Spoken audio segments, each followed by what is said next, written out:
वंदे मातरम। आप देख रहे हैं नेटवर्क 10, आपके साथ मैं हूं सांची त्यागी। हाल ही में जिला पंचायत अध्यक्षों का चुनाव हुआ और उत्तर प्रदेश में सबसे ज्यादा जो जिला पंचायत अध्यक्ष चुन करके आए हैं वो भारतीय जनता पार्टी से निकलकर सामने आए। और इस बीच हम ये जानकारी आप तक पहुंचा रहे हैं कि आगे ये जो अध्यक्ष हैं वो किस तरीके से काम करने वाले हैं।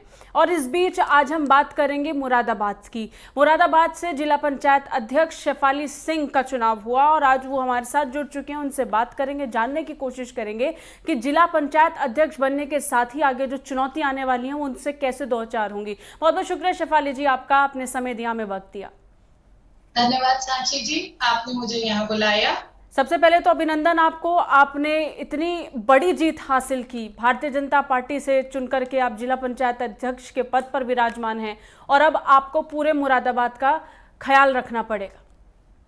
जी बिल्कुल, और सबसे बड़ी बात ये है कि हमारा चुनाव निर्विरोध है। जी, निर्विरोध में हमारी जिम्मेदारी पूरे जिले की हो जाती है, जी, संपूर्ण जनता की हो जाती है और सबसे बड़ी बात यह है कि जब कोई जिला पंचायत अध्यक्ष निर्विरोध चुना जाता है तो जिम्मेदारी और बड़ी होती है। इसका मतलब ये होता है कि आप पर सारा दारोमदार है, कोई आपके खिलाफ में नहीं है। और अब आप, जब आपको पूरी जनता चुन रही है और समझ रही है कि ये बहुत सही नेतृत्व करेंगी, तो उसके बाद जिम्मेदारियां बढ़ जाती है। कैसे काम करने वाली हैं? सबसे पहली बैठक जब लेंगी तो किन मुद्दों पर चर्चा करेंगी?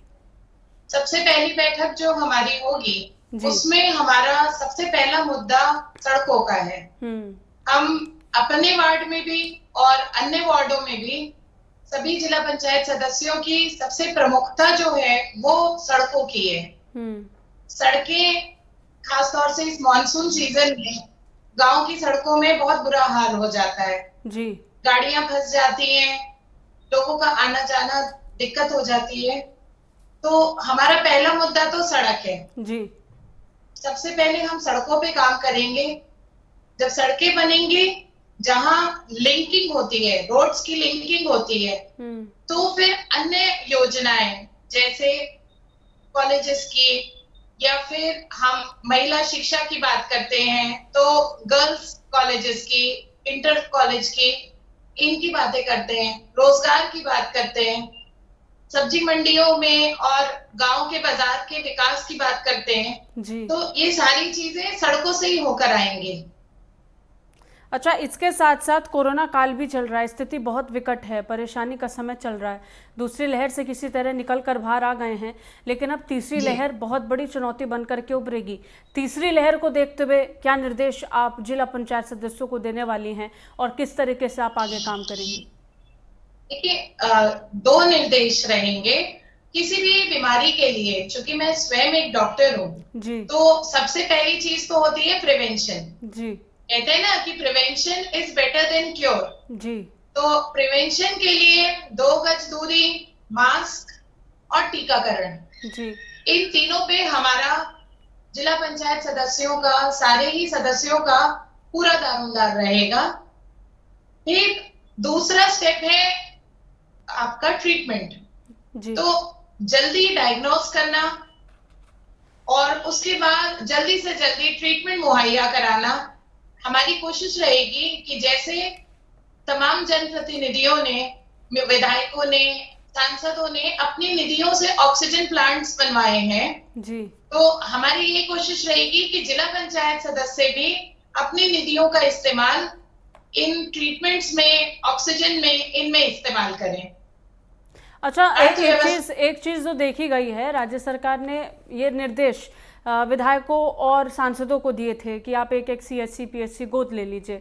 अगर हम पंचायतों का जिक्र करें तो क्या कुछ ऐसे निर्देश आपकी तरफ से आ सकते हैं जहां पर आप खास फोकस रखें कि संसाधनों को उपलब्ध कराया जाए? खुद जिला पंचायत सदस्य इस बात को सुनिश्चित करें, इसके लिए आप कोई जिम्मेदारी उनको सौंपेंगी?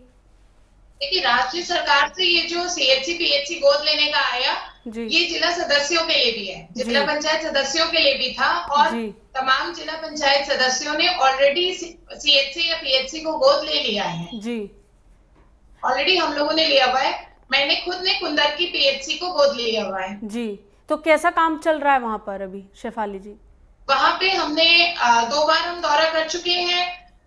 जो संसाधनों की कमी है, बेड्स की कमी थी, उन सब के बारे में वो है। अच्छा, कुछ थोड़ा सा ढांचा उसमें मरम्मत की जरूरत थी जी। तो उसके लिए हमने लिख लिया है अपने पास। अभी शपथ के बाद जब हमारे पास निधि आएगी तो उसका उपयोग किया जाएगा। अच्छा, सबसे बड़ी बात यह है कि आमतौर पर इससे पहले पूर्व में बहुत समय पहले तक हमने देखा कि पंचायतों की भूमिका तो रहती थी लेकिन वो ज़्यादा आंशिक नज़र आती थी। लेकिन पिछले कुछ सालों में देख रहे हैं कि पंचायतों की जो भूमिका है वो और ज़्यादा सक्रिय हुई है। खुद चाहे राज्य सरकार हो या केंद्र सरकार हो, वो पंचायतों की भूमिका पर खुलकर बोलते हैं और उनकी सक्रियता की सराहना भी करते हैं। अब ऐसे समय में जब केंद्र सरकार का सहयोग है, राज्य सरकार का भी सहयोग है, तो पंचायत आगे किस तरीके से बढ़ेंगी ये देखना बहुत दिलचस्प रहेगा। क्या कहेंगे इसको लेकर? आपकी बात बिल्कुल सही है।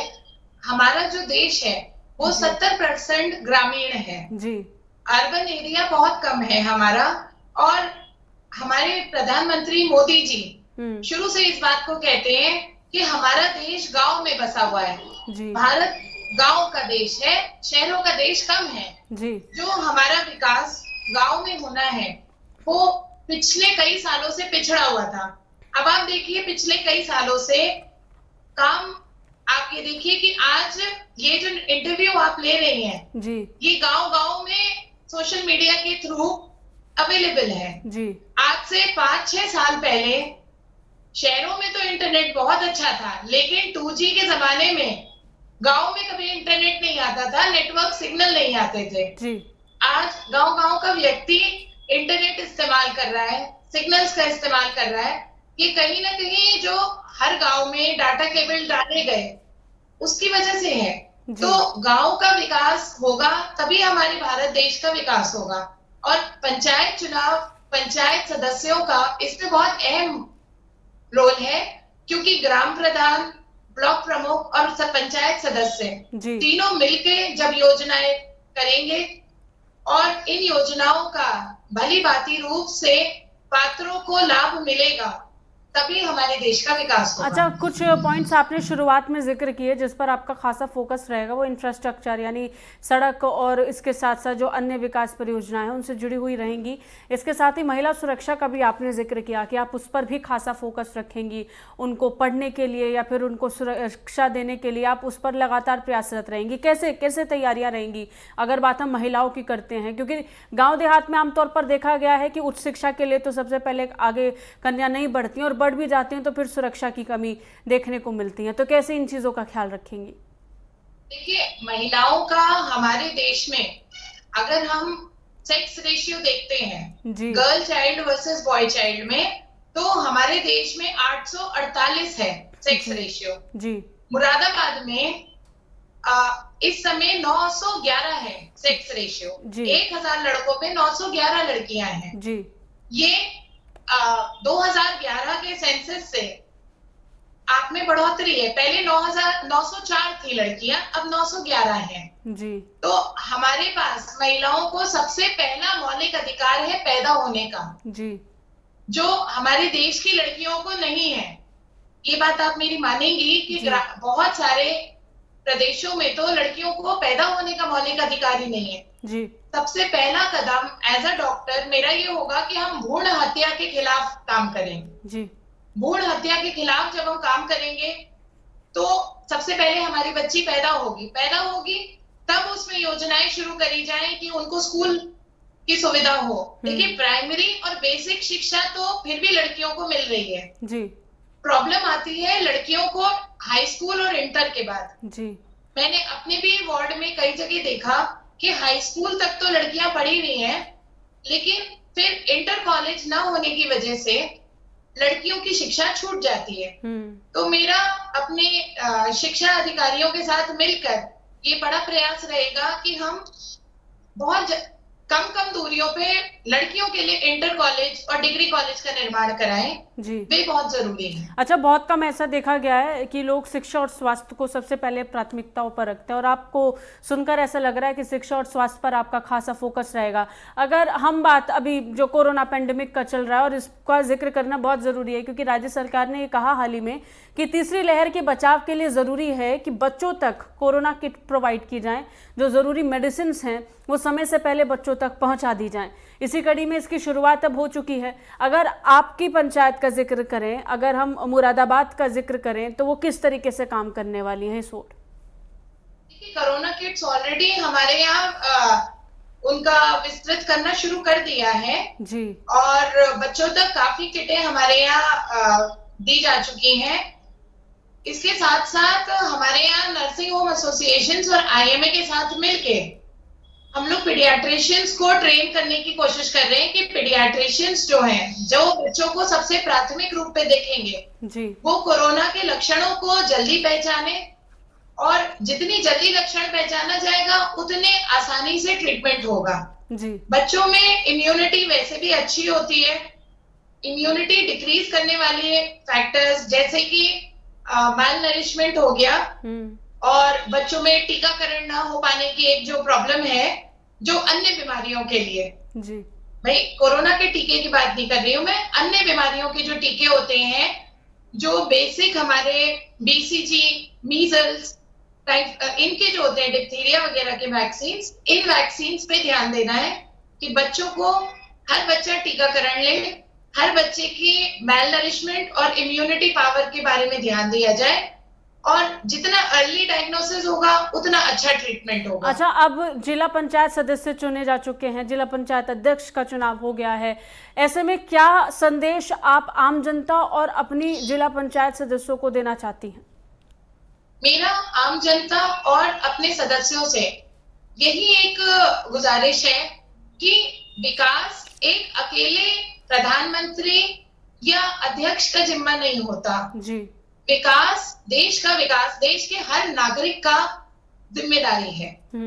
देश के नागरिकों को, हर सदस्य को जब अपनी जिम्मेदारी देश के विकास के प्रति सोचेगा तभी देश वाकई विकास पे आएगा। हम कन्या शिक्षा के लिए कॉलेज बना सकते हैं जी। हम भ्रूण हत्या के खिलाफ लोगों को सेंसिटाइज कर सकते हैं, पीसीपीएनडीटी एक्ट लागू कर सकते हैं, लेकिन जब तक हम मानसिक विकास अपना नहीं करेंगे तब तक कोई भी देश विकसित नहीं हो सकता जी। तो विकास सबकी जिम्मेदारी है, एक अकेले व्यक्ति की नहीं है। स्वच्छता सबकी जिम्मेदारी है और स्वास्थ्य के प्रति जागरूक रहना भी हर व्यक्ति की अपनी स्वयं की भी जिम्मेदारी है जी। तो अपनी जिम्मेदारियों को भी समझें और सब मिलकर विकास की ओर बढ़ें। यानी कुल मिलाकर जागरूकता और शिक्षा के जरिए से आप कोशिश करेंगी ये मैसेज भी आम जनता तक पहुंचे। बहुत बहुत शुक्रिया शेफाली जी, आपने वक्त दिया, समय दिया। तो ये थे हमारे साथ जिला पंचायत अध्यक्ष शेफाली सिंह, जिनसे हम खास बातचीत कर रहे थे। मुरादाबाद में पंचायत अध्यक्ष का चुनाव हो चुका है। अब देखना होगा कि ये सभी पंचायत सदस्य पंचायत अध्यक्ष के साथ मिलकर कैसी तालमेल बनाकर आगे काम करते हैं। इसी के साथ बस इतना ही। देश और दुनिया की तमाम खबरों के लिए देखते रहिए नेटवर्क 10। जय हिंद।